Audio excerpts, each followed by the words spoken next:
ఓం శ్రీ గురుభ్యో నమ. ఓం శ్రీ మహాగణాధిపతయే నమ. ఓం ఐం సరస్వత్యే నమ. శ్రీ నిరవి టీవీ ప్రేక్షకులందరికీ నమస్కారం. మనం ఎన్నో విశేషాల గురించి తెలుసుకుంటూ ఉన్నాం. ఈరోజు శివరాత్రి యొక్క విశిష్టతని, శివరాత్రి రోజు ఏ విధంగా ఆరాధన చేయాలి అనే విషయాన్ని, శివరాత్రి రోజు అభిషేకం ఏ విధంగా చేసుకోవాలనేది, జాగరణ ఏ విధంగా చేయాలనేది, ఉపవాసం ఏ విధంగా చేయాలనేది, శివ మంత్ర జపాన్ని ఎన్నిసార్లు చేస్తే మంచిది అనేది, అలాగే శివరాత్రి రోజు ఏ విధంగా సాధన చేస్తే ఎటువంటి ప్రయోజనాలు ఉంటాయనే విషయాలు, అలాగే శివరాత్రి రోజు ఎటువంటి శక్తులు మనకు వస్తాయి, ఎటువంటి సిద్ధులు మనకు కలుగుతాయి, అందులో శివరాత్రి విశేషం ఏమిటి, ఏ ఏ పురాణాల్లో చెప్పగలిగింది అనే విషయాల గురించి మనం ఇప్పుడు కూలంకషంగా చర్చించుకుందాం.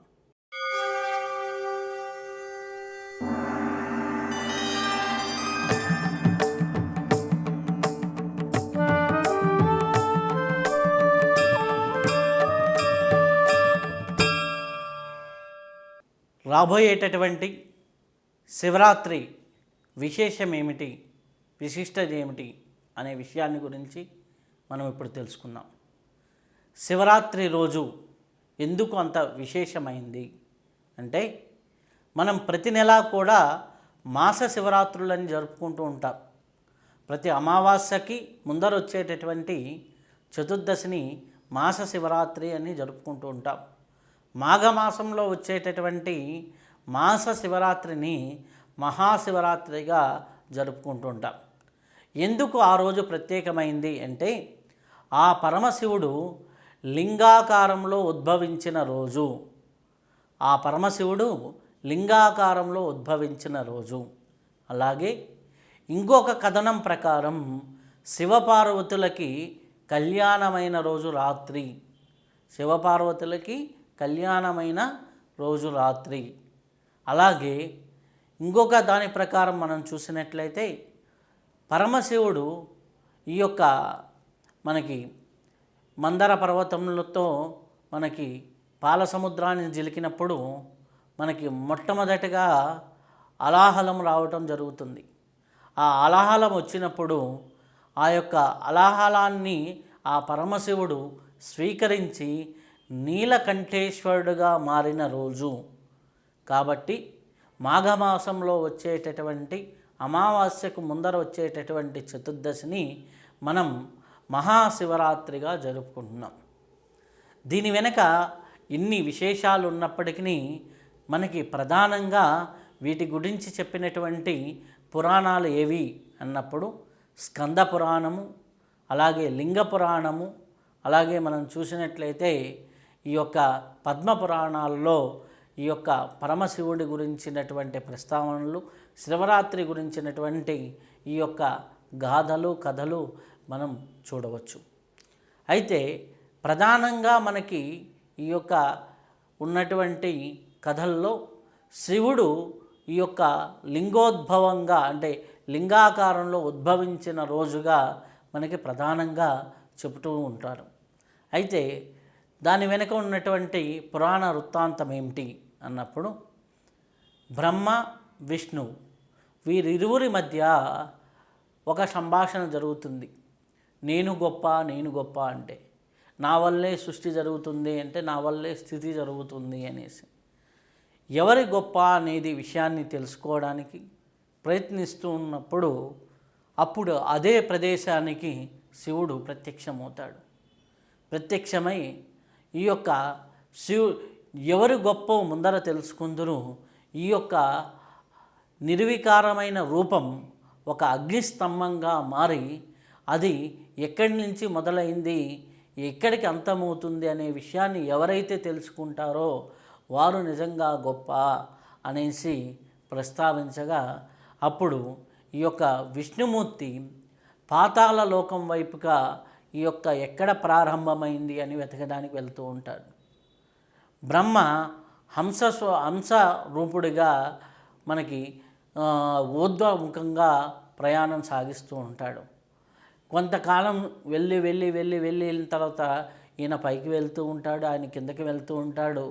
ఎంతకాలానికి కూడా అది ఎక్కడి నుంచి మొదలైందో కనిపెట్టలేని పరిస్థితి. అప్పుడు విష్ణుమూర్తి తిరిగి వస్తూ ఉంటాడు. అయితే నేను గెలిచాను అని అనిపించుకోవడానికి బ్రహ్మదేవుడు తన వెంట మొగలి పుష్పాన్ని కామధేనువుని పెట్టుకొని వచ్చి, నేను శివుడి ఈ యొక్క స్తంభం యొక్క పొడవు ఎక్కడ ఉందో నేను చూశాను అని చెప్పడానికి ప్రయత్నం చేస్తాడు. అప్పుడు అవి రెండు సాక్ష్యంగా వచ్చాయి.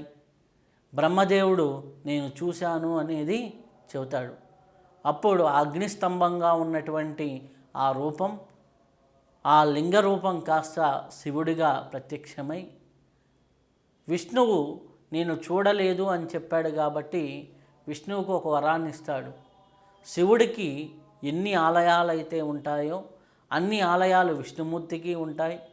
శివుడికి ఏ విధంగా పూజ జరుగుతూ ఉంటుందో విష్ణు ఆలయాల్లో అలా అదేవిధంగా పూజ జరుగుతుంది అనేసి వరాన్ని ఇస్తాడు శివుడు.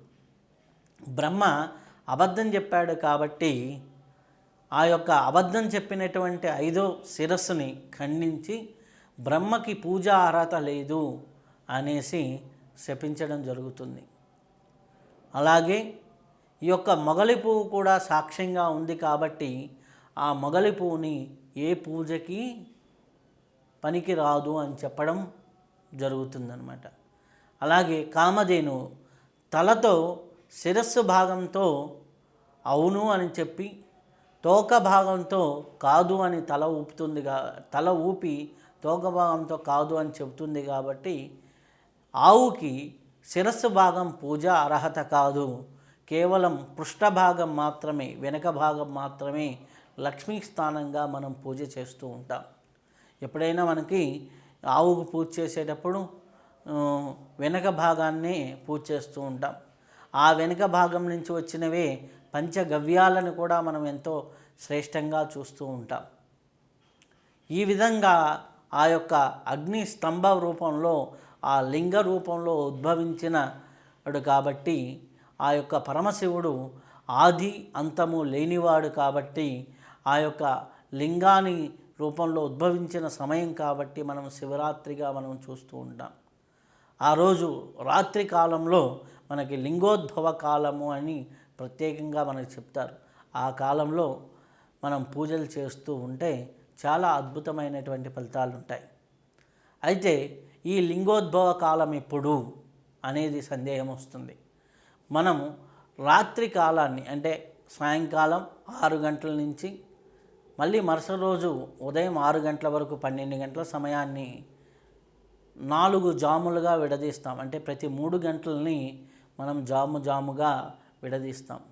మొదటి 2 జాములు అయిపోయిన తర్వాత అంటే ఆ 12 గంటలు అయిపోయిన దగ్గర నుంచి 3వ జాము సమయం అంతా కూడా మనం లింగోద్భవ కాలంగా, అంటే రాత్రి 12 నుంచి 2-2:30 వరకు ఉండే సమయాన్ని లింగోద్భవ కాలంగా ఇది మనం చెప్పడం జరుగుతుంది. ఆ లింగోద్భవ కాలంలో పరమశివుడికి అభిషేకం చేసిన, పూజ చేసిన చాలా అద్భుతమైనటువంటి ఫలితాలు ఉంటాయి. అయితే ఈ పరమశివుణ్ణి ఏ విధంగా అర్చించాలి, ఏ విధంగా పూజించాలి అనేది అందరికీ ఉంటుంది. శివరాత్రి రోజున మనం 5 విధాలుగా శివార్చన మనం చేయవచ్చు, శివుణ్ణి ఆరాధన చేసుకోవచ్చు. దీంట్లో పూజా మార్గం ఉంది, యోగ మార్గం ఉంది, ధ్యాన మార్గం ఉంది. అనేక విధాలుగా అనేక విధమైన సాధకులు అనేక రకాలుగా చేస్తూ ఉంటారు. అయితే 5 విధాలమైనటువంటి పూజా విధానాలు ఏంటి అన్నప్పుడు మొట్టమొదటిది అభిషేకము. శివుడు అభిషేక ప్రియుడు. తర్వాత బిల్వ పత్రాలతో పూజించడము రెండో విధానం, బిల్వ పత్రాలతో పూజించడము. మూడోది ఉపవాసము. నాలుగోది మనం చూసినట్లయితే జాగరణ. 5 శివనామ పారాయణ, శివనామ జపం అనుకోవచ్చు, శివనామ స్మరణ అనుకోవచ్చు. ఈ 5 విధాలుగా ఆ రోజు శివుణ్ణి ఆరాధన చేస్తే చాలా అద్భుతమైన ఫలితాలు ఉంటాయి. అయితే ఈ 5 విధాలు మనం చెప్పుకున్నప్పుడు అభిషేకం ఎలా చేయాలి, జాగరణ ఎలా చేయాలి అనే సందేహాలు వస్తూ ఉంటాయి. అభిషేకము మనకి తెలిస్తే నమక చమకాలతో లేకపోతే పంచసూత్రాలతో అభిషేకం చేయవచ్చు. లేదు అంటే మంచిగా మనకి ఆడియో రూపంలో మనకి రుద్ర డమక చమకాలనేవి ఉన్నాయి, స్వరయుక్తంగా ఉన్నాయి. వాటిని మనకి ప్లే చేసుకుంటూ మనకి యూట్యూబుల్లో ఉన్నాయి, అలాగే మనకి ఆడియోల రూపంలో ఉన్నాయి. వేద పండితులు చెప్పినటువంటి ఆ యొక్క నమక చమకాలని మహాన్యాసపూర్వక నమక చమకాలు చేయగలిగితే ఇంకా అద్భుతం. లేదు నమక చమకం వరకు చేయగలిగిన అది 11 ఏకాదశ అంటే 11 సార్లు చేయగలిగిన చాలా అద్భుతం. లేదు అనుకుంటే ఒక్కసారైనా నమక చమకాలతో మనకి దగ్గరలో ఉన్నటువంటి శివాలయానికి వెళ్ళు, లేదు ఆ ఇంట్లో చిన్న శివలింగాన్ని పెట్టుకొని అభిషేకం చేసుకుంటే చాలా అద్భుతమైన ఫలితాలు ఉంటాయి. అయితే ఈ శివలింగం ఎటువంటి లింగం అయి ఉండాలి అనే సందేహం వస్తూ ఉంటుంది. శివలింగం మనకి ఎన్నో రకాలుగా దొరుకుతూ ఉంటుంది. దాంట్లో ముఖ్యంగా స్ఫటిక లింగం, నిరాకార రూపం, నిర్మల రూపం, నిర్గుణ రూపమైనటువంటి స్ఫటిక లింగానికి అభిషేకం చేస్తే చాలా అద్భుతము అని మనం చెప్పవచ్చు. అయితే మనకి బాణలింగాలని, అలాగే మనకి పంచలోహాల్లో రావిలోను పంచలోహాల్లోనూ ఎన్నో శివలింగాలు ఉంటాయి. ఇవి లేకపోతే మట్టితో కూడా మనము ప్రతిమను శివలింగాకారంలో చేసుకుని అభిషేకం చేసుకోవచ్చు. అలా మనం ఏ విధంగా అయినా ఆ లింగాకారానికి అభిషేకం చేయడమే ప్రధానం. అలా మనం అభిషేకం చేసినప్పుడు చాలా అద్భుతమైన ఫలితాలు రావడం. కొంతమంది ఈ యొక్క అభిషేకంలో పంచామృతాలను కూడా ఉపయోగిస్తూ ఉంటారు. పాలు, పెరుగు, తేనె, నెయ్యి, పంచదార, ఫలాలతో కలిపి పంచామృతాలని అభిషేకిస్తుంటారు. వారి వారి శక్తి కొలది అభిషేకం చేసుకుంటూ ఉంటే చాలా ఉత్తమం. పరమశివుడికి జలంతో అభిషేకం చేయడం అన్నిటికన్నా శ్రేష్టమైంది. ఈ విధంగా అభిషేకం చేయవచ్చు. అలాగే తదుపరిది బిల్వ పత్రాలతో పూజ. మనకి బిల్వాష్టకం చదువుకుంటూ మనం ఈ యొక్క బిల్వ పత్రాలని ఒక్కొక్క పత్రాన్ని ఆ పరమశివుడికి అర్పిస్తూ మనం పూజ చేయవచ్చు.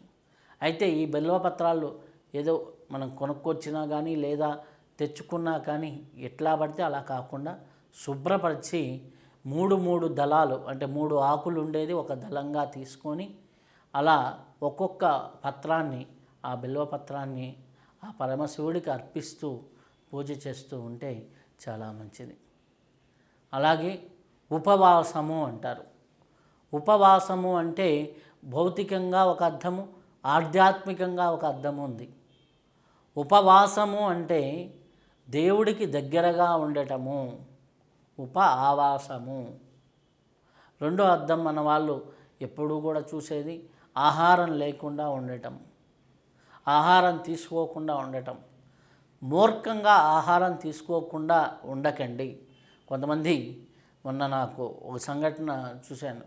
ఏంటి అంటే వారికి పెద్దవారు, వయసులో పెద్దవారు, 60 సంవత్సరాల పైన పడ్డవారు, వారికి బీపీ షుగర్లు ఉన్నాయి. వారు ఈ యొక్క కార్తీక మాసంలో వచ్చినప్పుడు ఉపవాస దీక్షలు చేసి కొంత హాస్పిటల్ పాలవ్వాల్సి వచ్చింది. కటిక ఉపవాసాలు కూడా మనం శరీరాన్ని ఇబ్బంది పెట్టుకుంటూ ఎప్పుడూ చేయవద్దు. ఏదో ఒకటి పాలో పండ్లో స్వీకరిస్తూ మీ శరీరానికి తట్టుకునే విధంగా ఉపవాసం చేయండి. ఉపవాసం చేయటం వల్ల, ఆహారం తీసుకోకపోవటం వల్ల కొంత ప్రయోజనాలు ఉన్నాయి. మన శరీరం ఎప్పుడూ కూడా జాగ్రత్తతో ఉంటుంది, అంటే ఉత్సాహంగా ఉంటుంది. అలాగే ఎక్కువ తిన్నా కానీ మనం కూర్చొని ఆ యొక్క సాధనలో ఉండలేం కాబట్టి కొంత అల్పాహారం తీసుకుంటూ లేదా పండ్లు పాలు పచ్చి ఆహారం తీసుకుంటూ ఉపవాసం చేయటం మంచిది. శారీరకంగా మంచిది, అలాగే ఆధ్యాత్మికంగా కూడా మనలో ఎప్పుడైతే ఉపవాసం చేస్తామో మనలో ఉన్నటువంటి ఈ యొక్క నాడీ వ్యవస్థ కూడా ఉత్తేజమవుతూ ఉంటుంది. తదుపరిది మనం చేస్తుంది జాగరణ. జాగరణ అన్నప్పుడు ఏ విధంగా చేయాలి అనేది వస్తుంది. జాగరణ అంటే నిద్ర మేలుకొని ఉండటం. సహజంగా చాలామంది చేసేది ఏంది అంటే జాగరణ రోజున ఏదో సినిమా థియేటర్లో ఉచితంగా కొన్ని సినిమాలు వేస్తారు, లేకపోతే టీవీల్లో సినిమాలు వేస్తారు, అది చూసుకుంటూ టైంపాస్ చేసుకుంటూ ఉండటం, నిద్ర మేలుకుంటూ ఉండటం. ఇది కాదు శివరాత్రి జాగరణ అంటే. జాగరణ అంటే నీలో అంతర్ముఖంగా ఉన్నటువంటి శక్తుల్ని మేలుకొల్పడం. దేవుడికి దగ్గరగా ఉండటం ఉపవాసం అయితే నీలో శక్తుల్ని, ఆ భగవత్ శక్తులన్నీ నిద్ర లేపేది నిజమైన జాగరణ. దాంట్లో మన ప్రాణశక్తిని, మన కుండలిని శక్తిని నిద్ర లేపడము, ఇది నిజమైన జాగరణ. మెలకువగా ఉండటము, ఎప్పుడూ కూడా శివతత్వంతో మనం జాగరూకులమై ఉండటము, ఆ తత్వంతో మమేకమై ఉండటము జాగరణ అంటే. నిద్ర మేలుకొని ఉండటం సినిమాలు చూడటం కాదు. మామూలు రోజుల్లో కూడా నిద్ర మేలుకొని ఉంటాం, అలా కాదు. ఎప్పుడైతే నువ్వు నీలో శక్తుల్ని నిద్ర లేపుతూ నీలో ఉన్నటువంటి స్థితిని, ఆధ్యాత్మిక స్థితిని, నీలో ఉన్నటువంటి శక్తులని, నీ ఇచ్ఛాశక్తి, క్రియాశక్తి, జ్ఞానశక్తులను ఉత్తేజం చేస్తూ ఉంటే అది నిజమైన జాగరణ. ఆ విధంగా జాగరణ చేయాలి. అలాగే శివనామస్మరణ అన్నాం. 5వది శివనామస్మరణ, ఓం నమః శివాయ. ఇది ఎవరైనా ఎప్పుడైనా ఎక్కడైనా చేయవచ్చు. పంచాక్షరి. ఓం నమః శివాయ అనేది గురువు నుంచి తీసుకున్నా పర్వాలేదు. ఓం నమః శివాయ అనేది పారాయణగా చేసుకుంటూ ఉంటే చాలా మంచిది. శివరాత్రి రోజున ఓం నమః శివాయ, ఓం నమః శివాయ, ఓం నమః శివాయ అనుకుంటూ ఈ విధంగా నామస్మరణ చేయగలిగితే, ఇంకా జపమాల పట్టుకొని 21,000 సార్లు చేయగలిగితే చాలా అద్భుతం. ఇంకా ఎక్కువ జపం 21,000 చేయడానికి ఎంతో సమయం పట్టదు, 3 గంటలే పడుతుంది.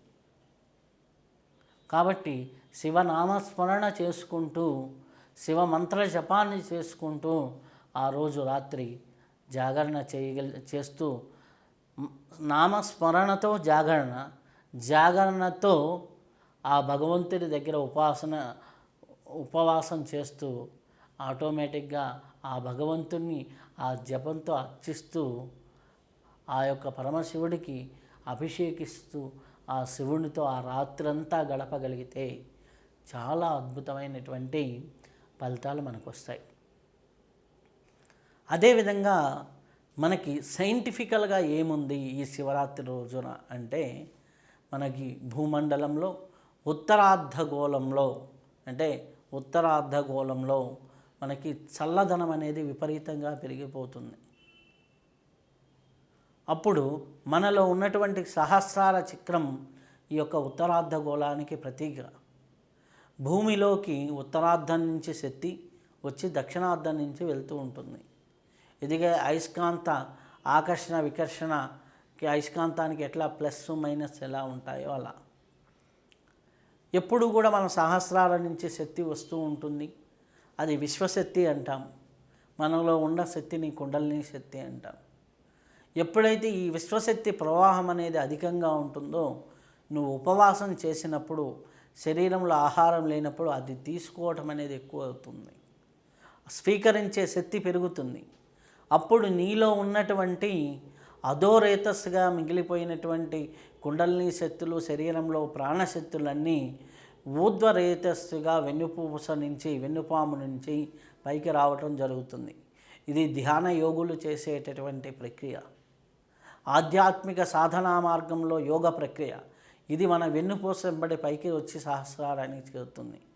ఎప్పుడైతే విశ్వశక్తి మనలోకి ప్రవేశించి కుండలిని శక్తి మనలో నిద్ర లేపుతుందో, ఈ విశ్వశక్తి కుండలిని శక్తి కలయికే ఈ కుండలిని పార్వతీదేవి స్వరూపంగా, విశ్వశక్తిని శివస్వరూపంగా మనం చూస్తాం. ఈ రెండు కలయికే నిజమైన శివ కళ్యాణం. ఆ రెండు కలిసినప్పుడు మనలో అద్వితీయమైనటువంటి ఆ బ్రహ్మానంద స్థితి కలుగుతూ ఉంటుంది. ఆ బ్రహ్మానంద స్థితి కలిగినప్పుడే మనలో ఈ యొక్క అవగాహన శక్తి, ఇచ్ఛాశక్తి, క్రియాశక్తి, జ్ఞానశక్తి, అవగాహన శక్తుల్లో చాలా తేడా వస్తుంది. వారి వివేక విచక్షణలో చాలా తేడా వస్తుంది. వారి ఈ యొక్క ప్రకృతిని అర్థం చేసుకునే తత్వంలో మార్పు వస్తుంది. చూసే తత్వంలో మార్పు వస్తుంది. మనం ప్రకృతిలో ఉన్నటువంటి ప్రతి దాంట్లో కూడా మనం అద్భుతాన్ని చూడగలుగుతాం. అలాగే మనకి ఈ యొక్క మనకి అభిషేకం చేసేటప్పుడు మనకి నమక చమకాలు కూడా ఉపయోగిస్తూ ఉంటారు. దాంట్లో అర్థం మనం చూసినట్లయితే ప్రతి ఒక్కటి కూడా నేను దాంట్లో అంటే ప్రతి వస్తువులో శివుణ్ణి చూస్తున్నాను, ప్రతి దాంట్లో నేను శివుణ్ణి చూస్తున్నాను, ప్రతి సంఖ్యలో నేను శివుణ్ణి చూస్తున్నాను, ప్రతి పనిలో శివుణ్ణి చూస్తున్నాను అంటుంది. కానీ బయటికి మనం వచ్చినప్పుడు అది ఆచరణలో పడుతున్నామా? శివాలయంలోకి వెళ్ళి అభిషేకం చేస్తున్నాం, శివ అంటున్నాం. మన దగ్గరకు బయటకు వచ్చిన తర్వాత మనం ఏం చేస్తాం? ఎవరితో, మన ఎంప్లాయీతోనో లేకపోతే మన పని వాళ్ళతోనో దురుసుగా ప్రవర్తిస్తాం. సర్వం శివమయం అనే భావనతో మీరు జీవించగలిగితే శివుడికి ఇంకా దగ్గరగా అవుతారు. ప్రతి ఒక్క అణువులో శివుడు ఉన్నాడు అనుకుంటే అప్పుడు మీలో కూడా ఆ అణువులు ఉన్నాయి కాబట్టి మీరు కూడా శివుడే. సర్వం కలివిదం బ్రహ్మ స్వరూపంగా ఆ శివుణ్ణి మనం చూడగలిగితే ప్రతి కణంలో శివుడు ఉంటాడు. అది మన సాధనా రూపకంగా మన జాగృత వ్యవస్థలో అది మనము ఆచరించాలి అంటే శివరాత్రి రోజు సాధన చేయాలి. ఎప్పుడైతే మనం ఆ సాధన చేస్తామో అప్పట్లో మనకి అది మన వివేకంలోకి రావటం జరుగుతుంది. మాటల్లో చెప్పడం వేరు, వివేకంలో ఆచరణలో పెట్టడం వేరు. అందరూ సమానమే అంటాం, కానీ అందరూ సమానమనే దృష్టికోణం ఆచరణలో చూపించాలి. ఆ ఆచరణలో చూపించాలంటే నీలో ఉన్నటువంటి శక్తులు యాక్టివేట్ అవ్వాలి. ఆ యాక్టివేట్ అవ్వడానికి మనకి శివరాత్రిని బాగా మనం ఉపయోగించుకోవాలి. అలా ఉపయోగించుకున్నప్పుడు మనలో శక్తులు జాగృతమై మనలో అద్భుతమైనటువంటి ఫలితాలు వస్తూ ఉంటాయి. రోజు చేసే సాధనల కంటే ఈరోజు చేసే సాధన చాలా విశేషమైనది. జపం పరంగా ఓం నమః శివాయ చేయవచ్చు, అభిషేకపరంగా జలాన్ని ఉపయోగించి అభిషేకము చేయవచ్చు. అలాగే ముందర చెప్పినట్లుగా 5 రకాలుగా పరమశివుణ్ణి అభిషేకం ద్వారా, బిల్వార్చన ద్వారా, అలాగే జాగరణ ద్వారా, నామస్మరణ ద్వారా, ఉపవాసం ద్వారా ఈ విధంగా పరమశివుణ్ణి శివరాత్రి రోజు ఆయన్ని పూజిస్తూ ధ్యానిస్తూ మనం ఆయనతో తన్మయత్వంలో ఉండగలిగితే, ఎందుకంటే పరమశివుడు ఆ యొక్క అద్వైత తత్వానికి ప్రతీక. అద్వైత చింతనలో మనం ఉండగలిగితే అప్పుడే మనలో ఏమున్నా కానీ, మనలో ఎన్ని పాపాలున్నా కానీ, ఎన్ని కర్మలున్నా కానీ అన్నీ మనకి తొలగిపోయి మన జీవితం సుఖ సంతోషాలతో అష్టైశ్వర్యాలతో చాలా అద్భుతంగా ముందుకు సాగుతూ ఉంటుంది. ఈ యొక్క శివరాత్రిని, రాబోయే శివరాత్రిని అందరూ ఉపయోగించుకుంటారని కోరుకుంటూ శుభం భూయా, సర్వే జనా సుఖినో భవంతు.